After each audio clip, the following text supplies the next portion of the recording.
Olá! No encontro de hoje nós vamos conversar com o artista e pesquisador baiano Marcelo Souza Brito, que faz uma reflexão sobre sua trajetória na dança, no teatro e na performance e que acompanha importantes movimentos artísticos da Escola de Teatro da UFBA e da cidade de Salvador. Vamos lá?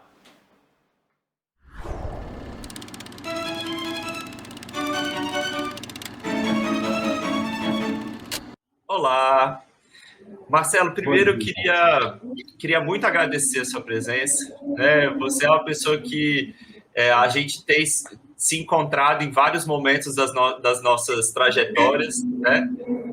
Não teve eu acho que a gente não conseguiu se encontrar em Paris, que Paris parece que foi uma grande loucura nas nossas vidas aí. Você chegou no momento que eu estava saindo e parece que, né, teve vários desafios nesse processo, mas nós somos colegas também no doutorado, né? Fizemos algumas conversas. E eu fico muito feliz com a sua presença aqui, por você ter topado conversar comigo e acrescentar aqui com as suas contribuições, as suas pesquisas. E aí eu queria te puxar para uma primeira pergunta, que é a pergunta mote, né? Que é o que leva a essas questões da pesquisa desse assunto. O que te leva a fazer arte hoje, né? Por que você faz arte hoje? Bom dia, Matheus, alunos e alunas dessa disciplina que tem um nome tão rico, né, tão aberto para tantas possibilidades que pode nos incluir dentro desse processo criativo com questões pessoais, ideológicas. Então, eu gosto muito desse nome e é um prazer para mim participar desse processo aqui com vocês, mesmo que remoto, mesmo que cada um no seu lugar, eu não vendo vocês, a gente não dialogando diretamente, mas pensar em deixar uma contribuição aqui de pensamento para vocês nessa construção artística de cada um e profissional. Bom, eu me chamo Marcelo Souza Brito, eu tenho 47 anos no momento. Eu nasci na cidade de Itambé, no sudoeste da Bahia. Isso é muito importante porque interfere muito na minha trajetória. Ela é uma fronteira com o norte de Minas e sudoeste da Bahia, então eu sou eu sou filho de mãe mineira e pai baiano. O fato de ter nascido em Itambé, uma cidade muito pequena, de poucos recursos, muito distante da capital. Então, a arte se fez distante por uma questão geográfica. Então, tudo que eu tinha acesso, eu dependia muito de amigos e amigas que iam para centros maiores, e aí compravam um disco, aí compravam um livro, e aí ia passar as férias na cidade e contava coisas. Então, eu comecei a fazer teatro como uma possibilidade de abrir uma janela na minha vida. Eu ainda criança, eu nem sabia o que era teatro, eu tinha 11 anos de idade, mas eu tinha uma professora que fazia encenações de conteúdos das disciplinas, né, na escola. E eu era muito solicitado para fazer, porque os meninos, isso não era coisa de meninos, os meninos não queriam e eu queria, mas não sabia o que era aquilo. Então eu voltava para casa com a cabeça cheia de coisas, eu brincava muito sozinho, então eu imaginava muita coisa. Então, para mim, para começar, o teatro ele era a imaginação. Ele me transportava para lugares, ele me fazia esquecer as dores que existiam naquele seio familiar com tantos problemas estruturais. Então, o teatro, e isso também é muito importante dizer, num período que não existia projetos sociais de governo nenhum, de instância governamental nenhuma. Então, era o teatro, para você fazer, você tinha que querer, você tinha que buscar, porque aquilo ali não te dava uma bolsa, não te mantinha no estudo, não te dava nada. Então, inclusive, a família era contra, ninguém queria que o filho estivesse lá. Essa minha professora, ela participava de um grupo de teatro na cidade, que era um grupo que eu nunca vi depois disso, que era um grupo de teatro que tinha todas as faixas etárias. Tinha de adulto, de idoso, até criança, no mesmo grupo. Então, se num espetáculo existisse um personagem criança, elas iam buscar uma criança para fazer o personagem e não botar um adulto para fazer uma criança. mesmo que o espetáculo fosse adulto. Então, eu entrei no espetáculo assim, ela falou assim, nós estamos fazendo um espetáculo, tem uma criança e as crianças do grupo já estão ocupadas com os personagens, a gente está precisando de mais um. Se eu aceitaria fazer. E eu fui sem nem saber o que era, não sabia nem ler direito, assim, em público, um texto, não sabia nem como era a materialidade de um texto dramático na minha mão.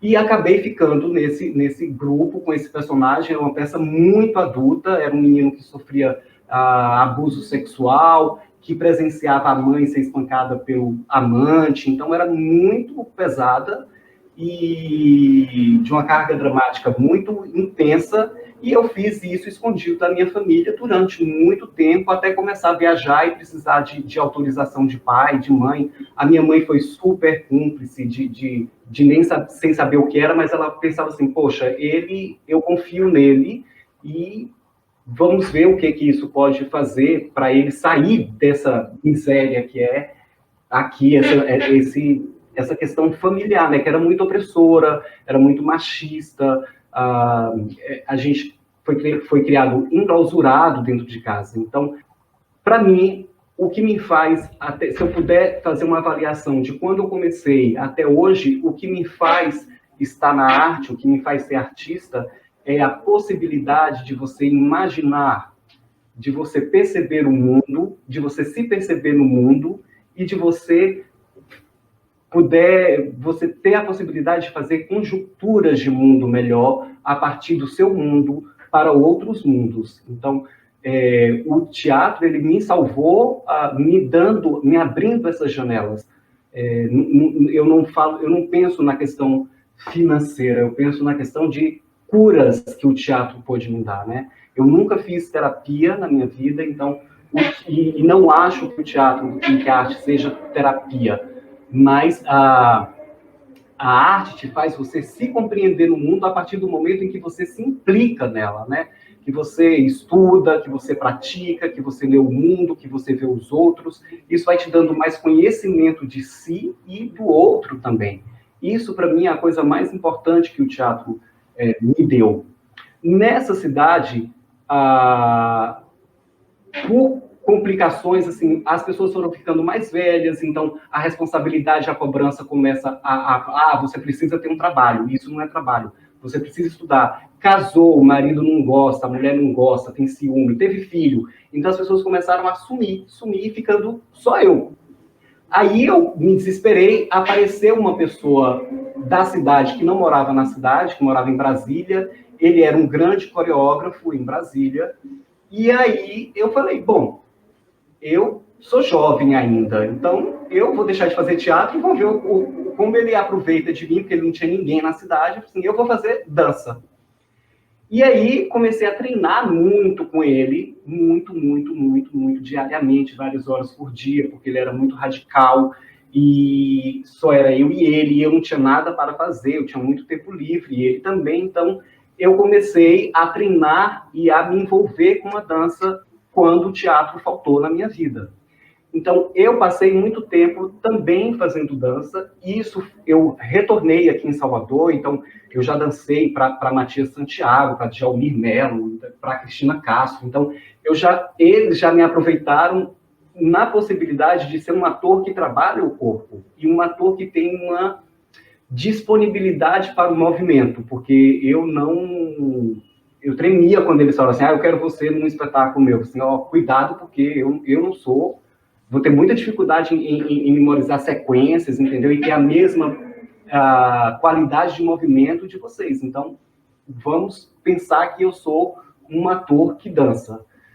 E também a performance, porque a gente muito jovem vem sempre esse caráter de questionar as coisas, né? Então, quando eu vim para Salvador, eu vim em 1998. Eu tinha 24, 25 anos quando eu vim para Salvador.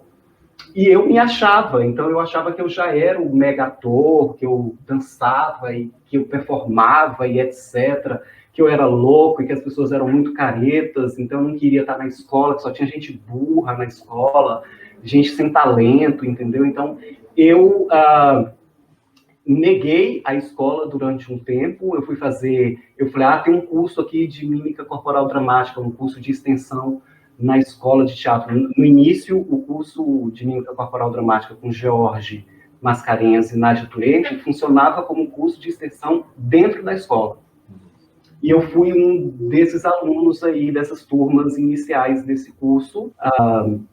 E eu falei assim, não, eu quero fazer isso, eu não quero entrar na escola. Só que começou a pesar, e eu falei assim, olha, eu não quero mais dizer que eu sou ator, eu sou performer, porque aqui só tem gente ruim, então, gente que não sabe fazer nada. Então, eu não quero mais dizer que eu sou ator, eu vou dizer que eu sou performer. E isso tem a ver com a história da performance, né? Que é uma história de negação de movimentos que vinham anterior a ela, que não priorizava a vida, que estava ali só para imitar e não para viver e não para realizar questões da vida, né, do mundo. Então, eu tive esse momento na minha vida de dizer que eu não era ator, que eu era performer, até que amigos meus mais velhos falaram assim, Marcelo, você precisa entrar na universidade, só o teatro, só a carreira de artista não vai te sustentar, você precisa perder essa sua radicalidade com a vida acadêmica e você precisa vencer isso. Mas eu falo assim, mas eu já sou ator, eu não quero fazer o curso de interpretação, eu não quero ser professor, não vou fazer licenciatura, eu não quero fazer dessa forma. O que eu vou fazer? Até que eu, conversando, assim, poxa, eu acho que eu posso descobrir coisas novas na minha vida, algo para aprender no campo da direção. Então, eu vou ver se eu consigo passar no vestibular de direção, e aí pode ser uma possibilidade de eu entrar na universidade, porque interpretação eu não quero e licenciatura eu não quero.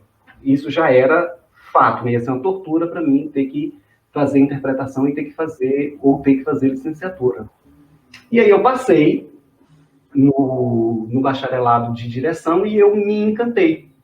Eu me descobri ali. Então, boa parte da minha vida enquanto pesquisador da relação teatro e espaço, teatro e geografia, se deu ainda na minha graduação. Porque foi um momento em que a escola passava por muitas obras, o Teatro Santo Antônio ainda começou a ser reconfigurado, destruído para ser reconstruído como Martim Gonçalves. A Sala 5 hospedava tudo que tinha na escola e não dava conta. Então, eu comecei a querer sair da escola, né? Eu fiz apresentações na ruína, no meio das obras do que hoje é Martim Gonçalves, tinha jardim, tinha palco verde, tinha estacionamento. Então, com os meus colegas, eu comecei a fazer peças em todos os lugares da escola. Cheguei a fazer peça no banheiro da escola, no banheiro ali daquele andar que tem... Eu não sei se as pessoas que estão participando desse curso tiveram a oportunidade de entrar naquele prédio, porque aquele prédio está interditado um tempinho, né? Mas era no andar da Sala 5, aquele banheiro ali. Eu cheguei a fazer peça ali naquele banheiro. A princípio, para 5 pessoas, entraram 20, eu não tinha condições nem... Era corpo a corpo, virou um corpo a corpo. Ali começou a me vir essa descoberta de o que eu queria, né? Para a minha vida enquanto artista, não só encenador, mas também ator, performer, ator dançarino e pesquisador. Eu queria ver o que o mundo para fora do palco italiano, das 4 paredes do teatro, tinham para me oferecer. E algo importante também que surgiu nesse momento foi uma questão identitária da minha diferença ali dentro, porque por ser uma pessoa do interior, por não ser nem preto nem branco, e também por começar a descobrir o que a minha presença poderia causar ali a partir de uma diferença. E aí também vem a questão da espiritualidade que eu comecei a descobrir também nesse período. Então, com esse amadurecimento de ser humano, eu comecei a entender que eu poderia ser criador do meu próprio ritual, criador do meu próprio processo, a partir das minhas referências. Eu também acho que você não pode criar esse seu vocabulário, esse seu repertório, se você não assiste, se você não frequenta, se você não se relaciona, se você não lê, se você não conversa, se você não dialoga. Então, se você não aceita essas diferenças, se você também não aceita a sua diferença e estimula isso, que eu acho muito importante. É a partir do que você vai construindo como repertório de pessoa que você pode selecionar materiais, experiências, estímulos para fazer o seu repertório. Agora, então, por isso... Porque quando você vai construindo, né, essa perspectiva, né, você me traz aí vários elementos, né? Essa nossa descoberta, essa nossa tentativa de encontrar um lugar, né, uma linguagem, um lugar, e eu acho que é bastante interessante a forma com que você vai colocando essas dúvidas, né? Porque passa essas dúvidas pelas nossas cabeças também, né? O que eu sou? Se eu vou ser ator, vou ser diretor, né? A gente se encontra em alguns lugares em que a gente permanece, que a gente se sente mais pertencido, né? Que a gente se sente mais confortável no fazer, mas a gente vai vendo que há outras possibilidades, há outras necessidades que o tempo vai nos levando, né? De oportunidades. Mas aí eu queria te perguntar dentro dessa construção, se aquele desejo, se aquilo que te levava a fazer arte lá no início, né, essa vontade de se transportar para uma outra realidade, ou de se deslocar da própria realidade, se ela permanece viva até hoje, né? Se hoje você já tem aí uma história artística bem entrecruzada entre amor e ódios pela própria escola de teatro, aqui pelo teatro baiano. E aí a minha pergunta é assim, hoje, depois de toda essa história, né, no auge dos seus 47, que você revelou ali pra gente, o que te faz fazer arte, o que te faz permanecer na arte, é ainda o mesmo desejo daquele de quando você começou? Porque assim, todos os momentos que eu tive crise na minha vida, assim, e aí a crise está relacionada à sobrevivência, ao que as pessoas cobram de você no mundo. Então, assim, você não tem um apartamento, você não tem um trabalho, você não tem um emprego. Então, as pessoas começam a te cobrar coisas que, para mim, na verdade, tem outro tipo de importância. Eu não posso ter o que as pessoas chamam de emprego, se eu não estarei feliz ali, se eu só estarei naquela atividade, porque vai pagar o meu aluguel, porque vai pagar a minha comida, ou porque vai pagar a minha necessidade de consumo. Eu não sou assim. Isso já é uma construção de criança que talvez por ter faltado tanto dinheiro na minha casa, eu não tivesse dado tanto, ao contrário de algumas pessoas, por exemplo, eu não tive, agora eu vou batalhar para ter. Então, eu não fui assim. Eu fui mais para além do encantamento da vida. Assim. Eu quero estar fazendo o que eu acredito, o que me faz feliz, o que me mobiliza enquanto indivíduo. Se isso me trouxer todas essas coisas que a sociedade te exige, ótimo. Mas, se não, a gente vai tentar se adequar e se resolver da melhor forma dentro disso. Então, todos os momentos que eu tive crise, eu falei assim, mas o que eu vou fazer? Eu não sei fazer mais nada. Então, dentro da arte, eu fui me reinventando o tempo inteiro, mas de uma forma a estar nela. Entrar na universidade, por exemplo, foi uma forma de sobrevivência, mas assim, eu precisava estar feliz ali. Eu não tem uma coisa que eu falo muito para alunos e alunas minhas na pós-graduação, que falam, mas eu não tenho tempo para isso, mas caiu, mas não dá para fazer, eu não consigo ler. Eu falo assim, olha, não vou poder fazer o trabalho, não vou poder entregar o trabalho. Assim, olha, a universidade, ela é um ponto fixo. A gente fala a universidade como se fosse uma metáfora. Não, mas a universidade, ela existe, ela é um ponto fixo lá. Ela não sai de lá para ir na sua casa te buscar.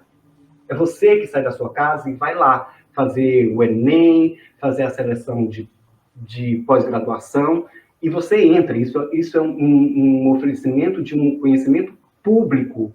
Então, você precisa honrar e estar lá, né? Você não pode ocupar a vaga de alguém, tirar a vaga de alguém, e você está achando que é um direito, só é um direito seu, é um direito e um dever de você estar ali, você produzir o que aquilo ali te exige. Eu fui buscar a universidade, mas eu queria estar feliz na universidade. Então, isso aí foi uma coisa que me fez me transformar, porque aí eu fui estudar, eu fui trazer mais conhecimento para mim, eu fui me fazer também um pouco conhecido enquanto quem produz conhecimento dentro do campo. Então, isso foi muito bom para mim nesses anos todos que eu estou. Aqui, agora, eu estou encerrando uma fase acadêmica que eu estou no final de um estágio de pós-doutorado. Eu não sei o que eu vou fazer depois daqui.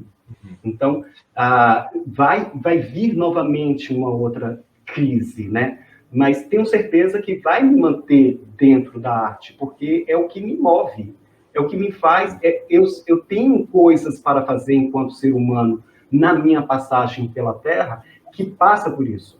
Então, quando as pessoas falam assim, você não se... Não comigo, né? O que eu vejo ouvindo aí nas redes sociais, tal artista não se posiciona, ou precisamos ir para a rua, precisamos nos posicionar para isso e para aquilo, para tal tema. Eu já faço tudo isso enquanto artista. Tudo que eu faço é a minha forma de dizer para o mundo e para a sociedade que eu estou inserido o que eu acho da vida e o que eu acho das nossas possibilidades e responsabilidades enquanto ser humano.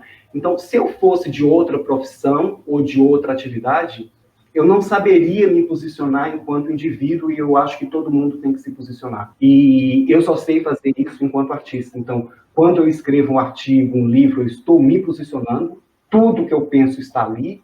Quando eu não sou o tipo de artista que faz 10 peças por ano. Eu faço uma peça quando ela existe na minha cabeça e quando eu acho que eu vou trazer alguma coisa para quem vai ali assistir. Então, esse pensamento de artista também continua comigo desde quando eu comecei. Eu sou um artesão, eu não sou um industrial, entendeu? Que faz 10 peças, que faz isso, que trabalha com 1000 projetos ao mesmo tempo, entendeu? Eu não sei. A minha cabeça precisa estar concatenada com o que está passando no momento comigo e com quem está à minha volta.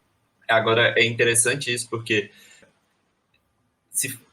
a gente, né, pode se questionar, e algumas pessoas de fato questionam artistas sobre ganhar dinheiro, né, sobre trabalho. E o que não tem como, né, é extremamente perceptível que há muito trabalho, né? Pode não haver remuneração para isso, mas há um trabalho muito grande, né? O trabalho de pesquisa é muito grande, o trabalho de desenvolver arte, desenvolver projetos artísticos é muito trabalhoso, é muito, né, oneroso em vários aspectos. E a gente só não tem o costume de, né, aqui no Brasil principalmente, não há esse costume de remunerar o trabalho, o arte das pessoas, dos artistas, né?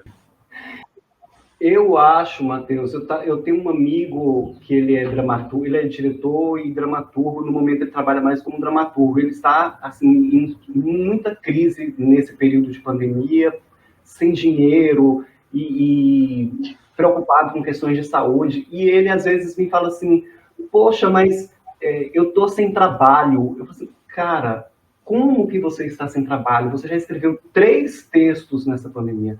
Você preparou um catálogo com monólogos, com personagens que vivem a pandemia. Como que você está sem trabalho? Você está sem dinheiro, mas sem trabalho, não. Então, acho que a gente dificilmente fica sem trabalho, né? Porque o pensar é um trabalho. O produzir é um trabalho. O ter ideias é um trabalho. Então, eu acho que o que falta muito são essas possibilidades de você trabalhar para além do mercado, né? Do que uma lei Aldir Blanc exige, que são coisas muito injustas, esses processos, né? Porque as pessoas precisam pensar, os gestores, gestoras de órgãos e setores de governos, que existem formas e formas de trabalho, formas e formas de pensar e de criar, e que esses sistemas, eles não agregam todo mundo, né? Então, tem uma pessoa que cria de uma forma que ela não consegue nem chegar perto de um computador para abrir um edital e preencher aquilo ali. Então, essas pessoas ficam desprotegidas. desse sistema que exclui muito tipo de indivíduo, né? Então, é um sistema que formaliza todo mundo, que unifica todo mundo e acha que todo mundo é daquela forma, que todo mundo quer produzir aquilo ali, daquela forma, naquele momento. Então, por isso que eu acho importante essa sua primeira pergunta, porque eu acho que a gente precisa se descobrir enquanto artista, enquanto ser no mundo, para aí a gente ser feliz nas nossas proposições. Então, eu tenho muitas questões na minha vida que eu falo assim, não, isso eu não faço, por exemplo. Ou eu quero procurar produzir nessa seara que está aqui. E não vou ficar infeliz se não aparecer o tempo inteiro aqui e ver que está aparecendo muito o outro tipo de trabalho, entendeu? Porque eu estou seguro com a minha escolha, com o que eu quero fazer. Eu não quero fazer tudo que me propõe e também não acho que eu quero propor tudo ao mesmo tempo. Então, é uma questão de você se descobrir. Por isso também as questões dos rituais, que eu acho que o ritual também é uma coisa muito individual. Eu acho que como você acorda e como você gerencia o seu dia é um ritual. Então, claro, a forma como eu penso a minha vida, como eu penso a minha carreira, e como eu penso, como eu crio, em que instância eu crio, é um ritual também, né? Então, eu fui, durante os meus processos, alimentando esses rituais, não certeza, mas criando confiança em mim. Eu não digo certeza porque eu posso ir me transformando na medida que vivo. Então, eu posso também me adaptando às coisas. Eu queria te perguntar, puxando esse gancho, como que você desenvolve, né? Como que você tem produzido essa ação embrionária, né? Qual é os seus pontos de partida para a criação, para o trabalho artístico, seja na performance, seja teatro, né? Como que você tem desenvolvido esse ponto de partida? Te pergunto isso porque é muito, muito difícil, né, para um processo, sobretudo quando a gente está iniciando nesse trabalho de criação, né, dentro dessa perspectiva, é muito difícil entender qual é o processo inicial, qual é o processo que me leva a agir, sobretudo por uma necessidade, eu acho que, né, por uma expectativa de que vai haver um diretor me dizendo o que eu devo fazer ou que alguém me diga o que eu devo fazer. Como que para você esse processo independente ele se estrutura? É um processo de longa duração, os meus processos. Eu não consigo, o que eu disse, né? Eu não tenho, assim, pegar isso aqui e vou montar. Chegou isso. O que é que eu vou montar nesse semestre? Eu não sou assim. Eu vivo, para mim eu preciso viver, até eu estou escrevendo um livro e um amigo fala assim, mas você não vai terminar esse livro nunca? Eu assim, não, porque eu estou impossibilitado de viver o que eu gostaria de colocar no meu livro. Então, aos poucos, eu vou escrevendo o que me vem. Eu não tenho obrigação, eu não tenho uma editora me cobrando um livro amanhã. O meu processo ele é muito longo. Eu gosto de viver, eu vou tendo ideias ou imagens criativas e eu vou anotando, eu vou guardando na cabeça uma música que eu ouço, um filme que eu vejo, uma conversa, um devaneio que me vem na cabeça. Então, eu vou anotando coisas, eu gosto de estar envolvido com o texto também. Ou eu trabalho texto de amigos que eu vou conversando e a pessoa vai, toma esse texto, eu pensei naquela nossa conversa, ou eu gosto de estar envolvido com o texto a partir dessas minhas referências de leitura. Se eu for falar do meu último, eu fiz 2 espetáculos agora. Eu fiz um espetáculo antes da pandemia, bem antes, e foi um espetáculo que, para todo mundo, foi um espetáculo que fez premonições para o que a gente está vivendo agora. E eu fiz um outro espetáculo durante a pandemia, mas eu demorei muito tempo, eu não queria ver live, eu não queria ver espetáculo, e eu achava que eu nunca ia fazer um espetáculo remoto, e acabei fazendo um espetáculo, mas que demorou também muito tempo. Foi com esse meu amigo, Humberto Filho, que eu falei que é dramaturgo, ele que escreveu o texto a partir de muitas conversas que a gente ia tendo através de WhatsApp, e ele me mandava, eu retornava, ele me mandava. Para depois eu descobrir quem é que ia fazer, de que forma ia fazer. Como é que eu queria fazer alguma coisa dentro desse momento, né? Eu não queria, tá todo mundo fazendo, vamos fazer assim. Não, eu queria saber o que eu poderia contribuir no meu processo fazendo um espetáculo remoto. Então, demora muito o meu processo. Eu gosto que a vida vai me dizendo. Eu não gosto de ficar buscando a ideia. Eu gosto que a ideia chegue até a mim, e isso demora um pouco, né? Porque não é todo dia que chega uma ideia na sua cabeça. Então, você fica aqui esperando, às vezes, chegou, uau, que legal. Então, eu vou fazendo das minhas referências de vida uma construção, uma teia aí para eu chegar a um tema de processo criativo. Depois que eu chego nesse tema que eu quero falar, que eu quero abordar, eu vou pensando nisso, ou pensando em quais personagens, onde eu faria. Quando eu vou dirigir um espetáculo, eu já sei de tudo que eu quero do espetáculo. Do elenco, eu sei para onde eles vão, se sobe, se desce, se vai para a esquerda, se vai para a direita. Eu não chego ali com um elenco sem saber o que eu quero deles, apesar de, durante o processo, eu deixar muito livre. Tem uma coisa perigosa também, eu sempre estou nas minhas peças, eu sempre estou como ator também. Então, por isso é uma coisa meio esquizofrênica, porque eu não tenho um assistente e eu dirijo de dentro. Então, isso para mim também é muito difícil. Então, eu gosto de me preparar muito enquanto encenador para depois começar a fazer esses processos com o elenco, porque eu estou no elenco também. Então, preciso passar muita segurança para quem está trabalhando comigo de que as coisas vão sair e que não é uma maluquice da minha cabeça. Então, eu penso muito em como eu gosto de trabalhar com o elenco deixando livre.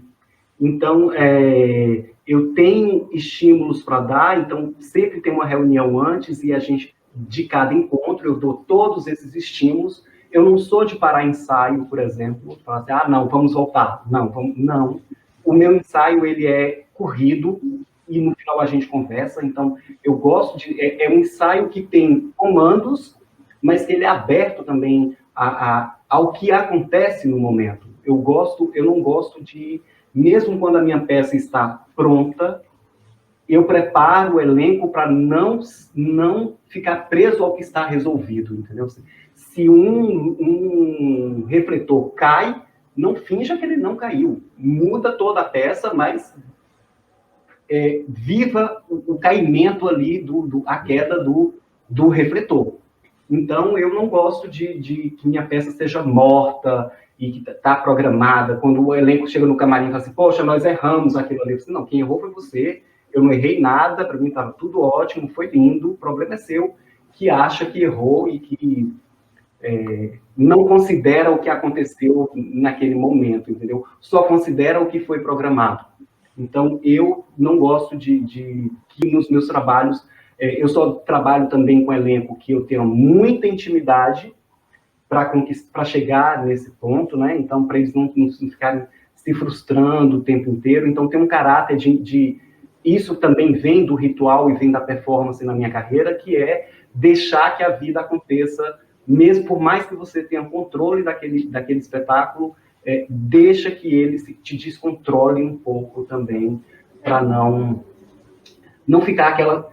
sempre a mesma coisa, sempre a mesma qualidade, sempre a mesma busca de conquista naquele dia. Então, nos meus espetáculos tem sempre espaço para o que ocorrer, e eu gosto quando ocorre, porque me deixa muito feliz quando eu vejo coisas novas em cena, entendeu? Assim, que eu sou surpreendido em cena, e que não é uma coisa que, assim... Que também tem uma qualidade de ator e atriz também, que é muito focado na improvisação e que gosta de ficar fazendo isso durante, né? É um vício, assim, vou fazer isso. Não é também uma coisa que eu estimule a buscar. Precisa acontecer. Se não aconteceu, faz o que está programado mesmo e está bom. Mas, se acontecer, aproveita o acontecimento e transforma esse acontecimento num acontecimento que a gente estava buscando, que nós não alcançamos nos ensaios, no processo. Então, eu acho que muita coisa vai acontecer ainda, e se a gente se fecha, a gente está impossibilitando que o acontecimento chegue até você. Então, é um processo contínuo, para além do que eu realizo e do que eu acho que está pronto, entendeu? Porque tem uma data de estreia, tem uma temporada programada, então eu não deixo a estreia matar a minha criação. Essa ideia da improvisação em cena, ela é muito importante, ela é muito intrigante, né? Porque me parece que a improvisação ela precisa ser algo coletivo, né? Ela não, nos momentos em que eu me vejo, que a gente se vê improvisando isolado de outros atores e atrizes, né, que estão em cena, quando a gente deixa deixa a pessoa sozinha e vai improvisar, isso parece ser muito egoísta, né, no fazer. É uma pessoa chata para mim. A improvisação, ela me parece que quando acontece, e é natural que aconteça, né?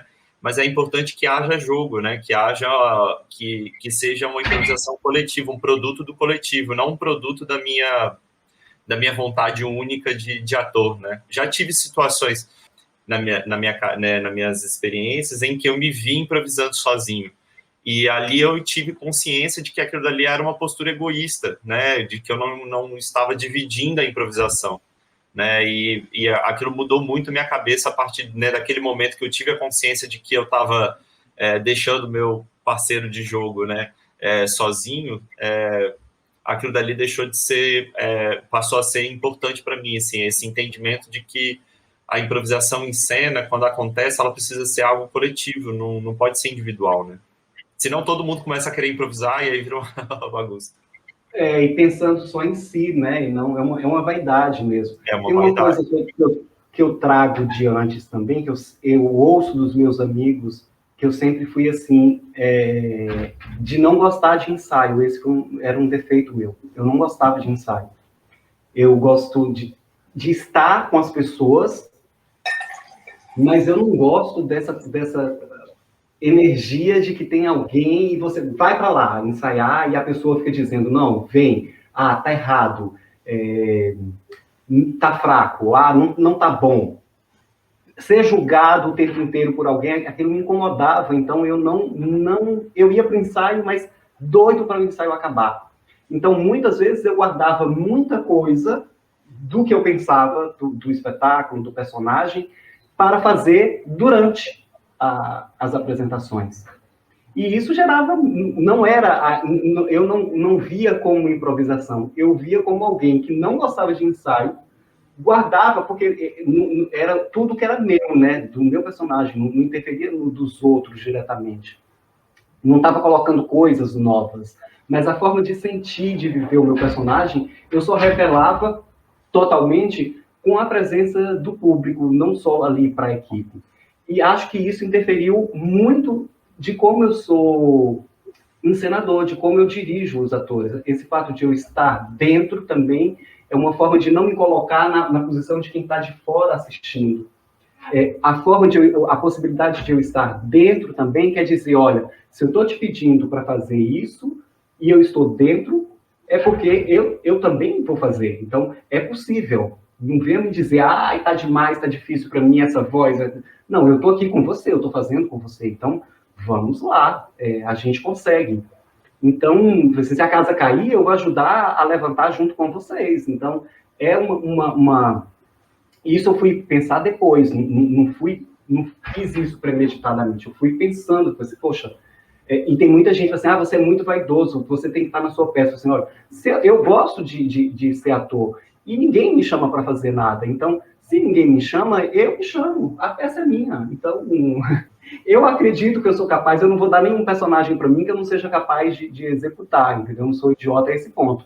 Mas eu quero estar ali. Então, depois estudando muito, eu fiquei pensando muito no Tadeusz Kantor, por exemplo, né? Que ele, não que ele tivesse um personagem na peça, mas ele era um diretor que ele entra na cena para guiar a as montagens dele também não morriam com estreia, né? Mas ele entrava lá e organizava um objeto na cena, ou falava pertinho para dizer, olha, é assim. Então, isso eu acho muito delicado, eu acho muito bonito. Por que a gente tem que pensar que o espetáculo é daquele jeito e que se caiu uma coisa que lascou tudo, entendeu? Então, é essa cobrança de que a obra de arte é algo acabado, pronto e concreto ali, materializado, que o público tem que ver aquilo que eu pensei, eu acho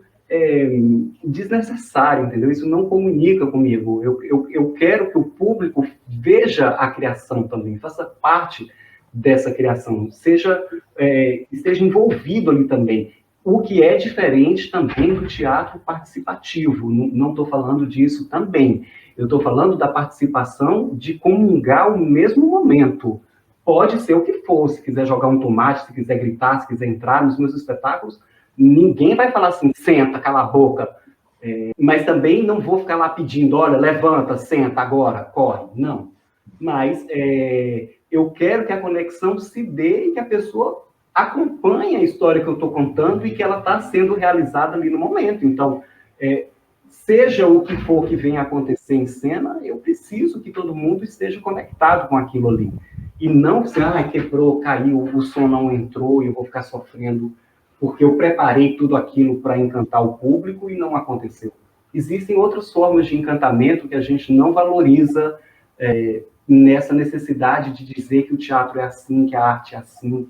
Nós estamos no momento da gente construir os nossos próprios processos, as nossas próprias experiências e o que a gente quer. Quando você pergunta tudo isso, para mim a pergunta é assim, o que eu quero continuar, o que eu quero construir, o que eu quero revelar de mim, né, enquanto pessoa que cria. Às vezes você perguntou assim, mas você descobriu outras coisas dentro disso.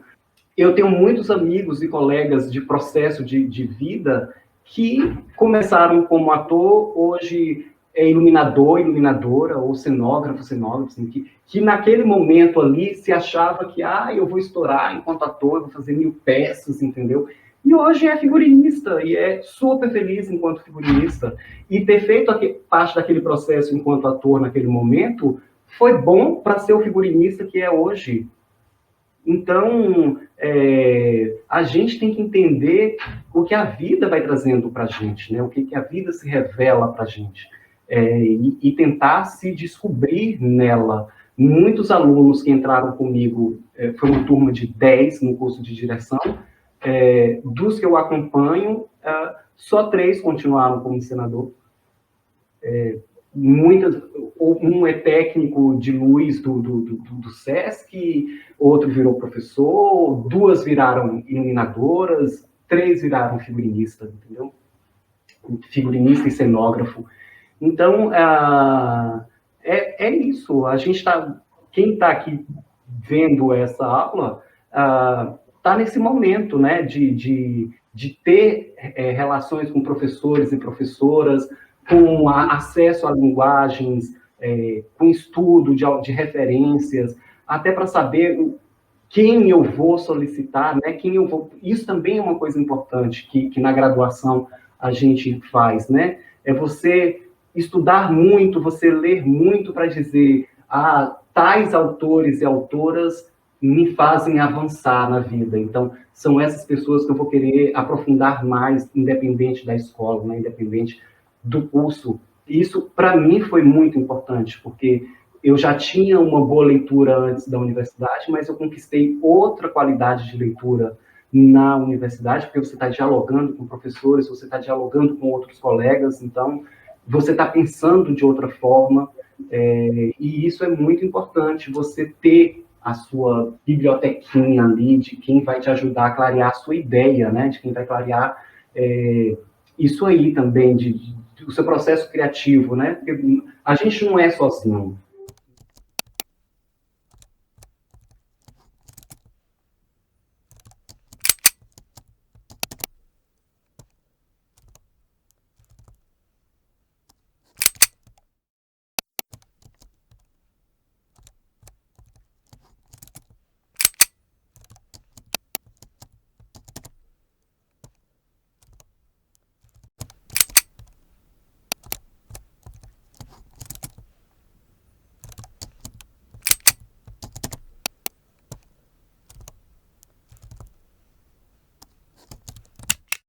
Agora, uma coisa é fato, né?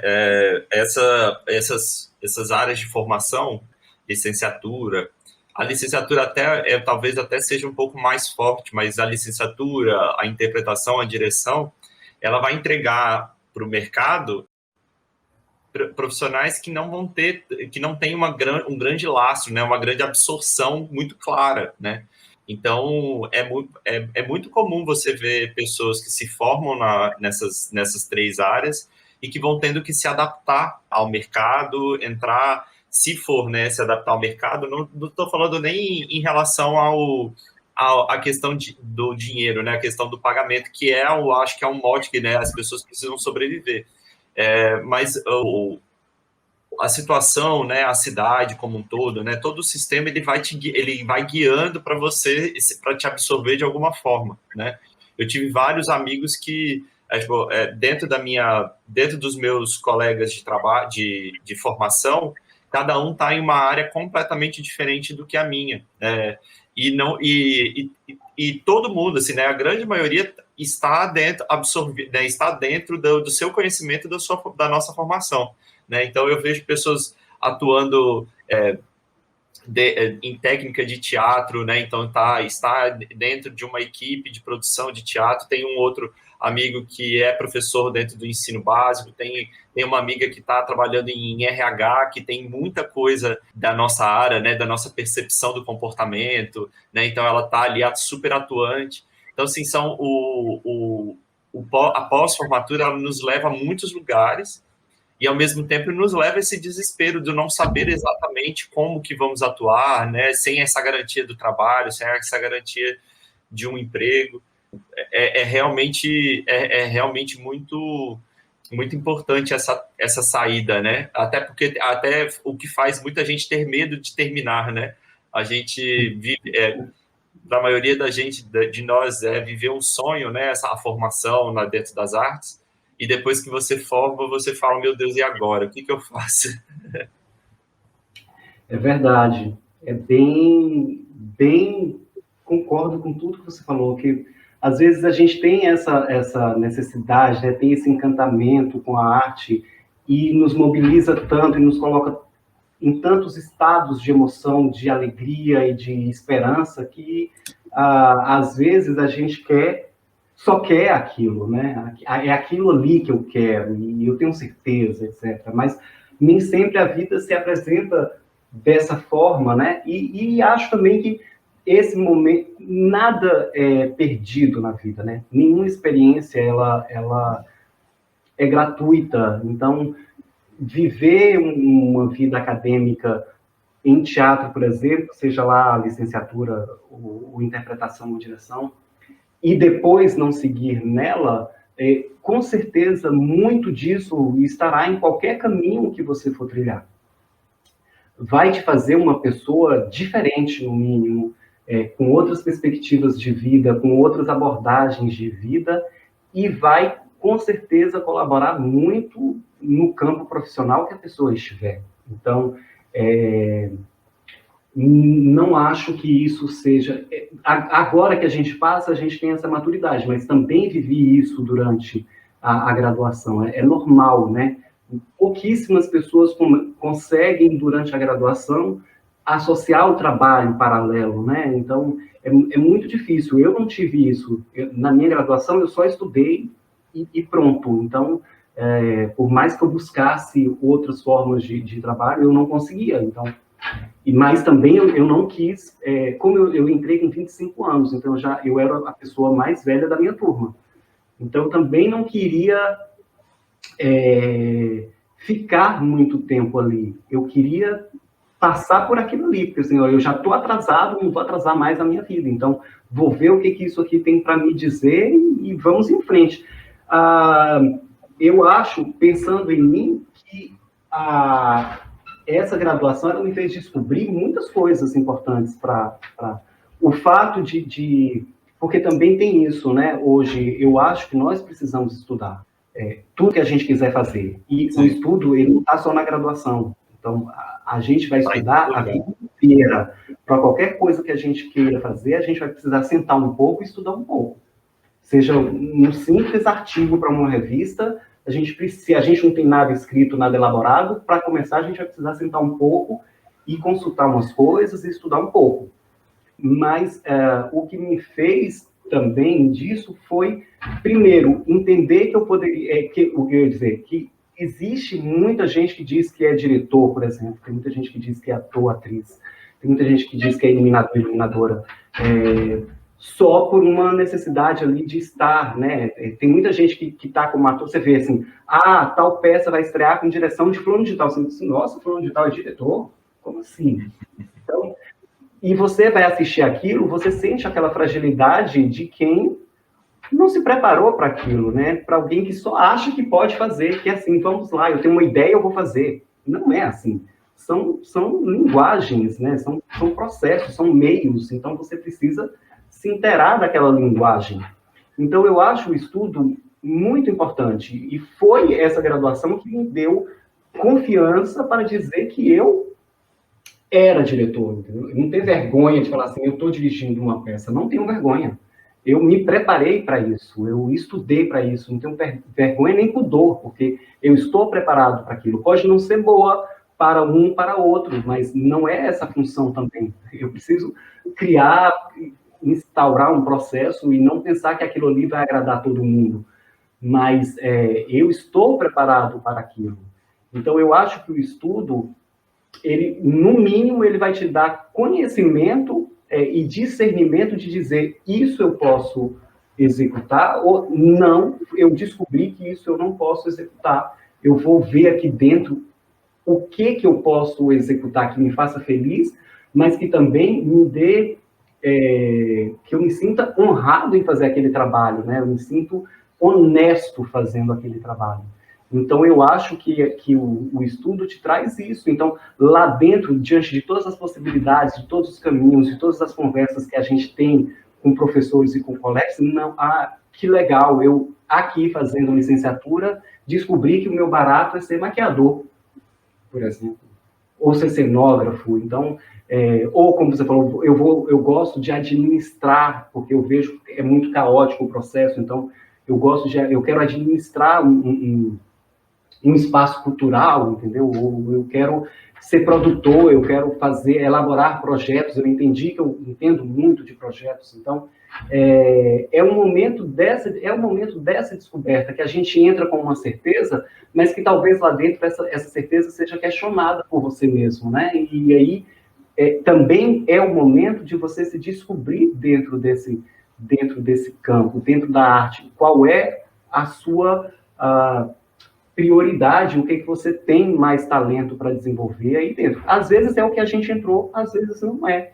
Então, também é bom a gente alimentar várias possibilidades na gente, porque isso só enriquece o trabalho, né? Só enriquece a sua relação com a criação. E eu acho que esse é o momento, independente da faixa etária de cada um, do momento de vida de cada um, a graduação é o momento de você se descobrir enquanto artista, para além do que as pessoas cobram da gente, ou para o mercado, ou para a família que deseja um sucesso, e o sucesso está relacionado com tais amplitudes de trabalho. Então, eu tenho um amigo que fala assim, mas você é famoso? Eu falo assim, sou famoso. Entre os meus pares, eles me conhecem, eles sabem do meu trabalho. Então, famoso é uma questão de escala. Que escala você quer alcançar? Que o seu trabalho alcance, né? Então, eu gosto da escala que o meu trabalho está, que o meu alcance está. Para mim, então, isso é uma coisa que a maturidade também, a experiência, a vivência vai te dando também do que você quer. Às vezes você quer uma coisa só para agradar os outros, né? Você quer fazer uma publicidade só porque vão te ver, ou quer fazer uma novela, ou quer fazer uma série. Então, tem coisas que não necessariamente vai te fazer feliz, não necessariamente você vai ser feliz dentro daquele modo de produção, mas por conta de pessoas que estão à sua volta, você tem a necessidade de agradar as pessoas, né? E nem sempre você pensa em você. Então, comece a pensar no que te deixa feliz dentro desse meio, sim, né? E vá atrás.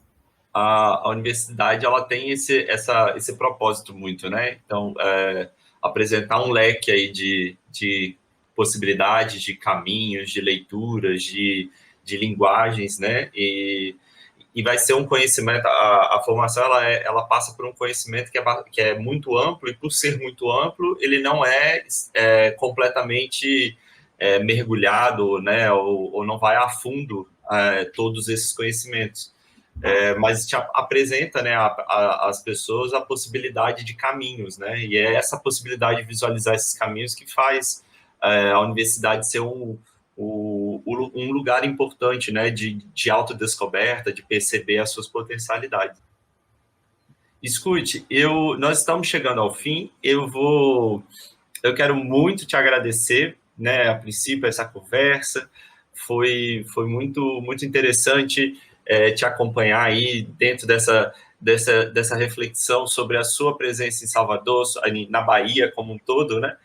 Mas a sua presença aqui no meio da cidade, no desenvolvimento, né, teatral, artístico, seu e da própria cidade, né, e do próprio desenvolvimento artístico aqui da Escola de Teatro.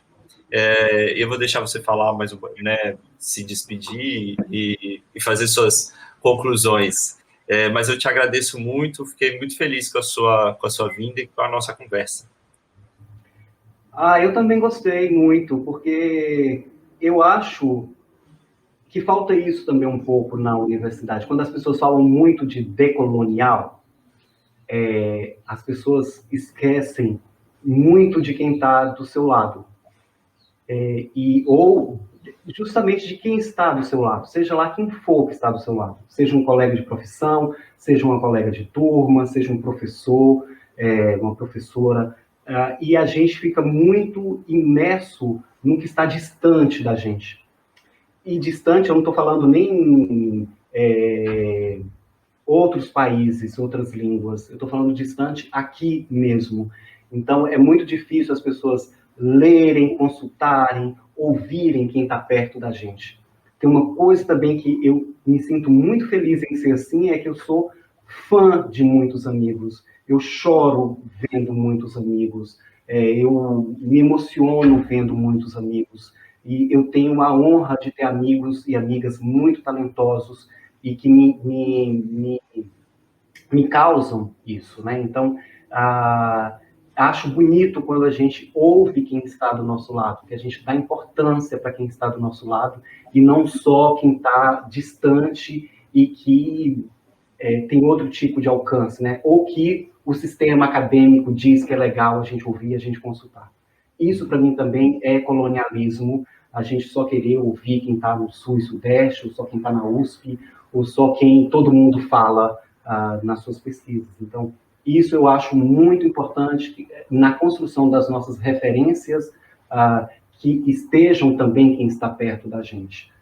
Que é assim que a gente vai construir o pensamento do futuro e é assim que a gente vai se liberar de muitas opressões no pensamento que a gente ainda é obrigado a seguir, né? Então, essa desconstrução precisa e deve contar com a gente, com vocês que estão aí vendo essa aula. Então, por isso a universidade é importante, porque aqui é que a gente vai se firmar enquanto pensador e pensadora, e a gente precisa aproveitar e fazer jus a essa oportunidade e esse momento que a gente está se dando, que cada um se dá. Aí eu vou indicar, no tema, eu vou indicar 2 livros.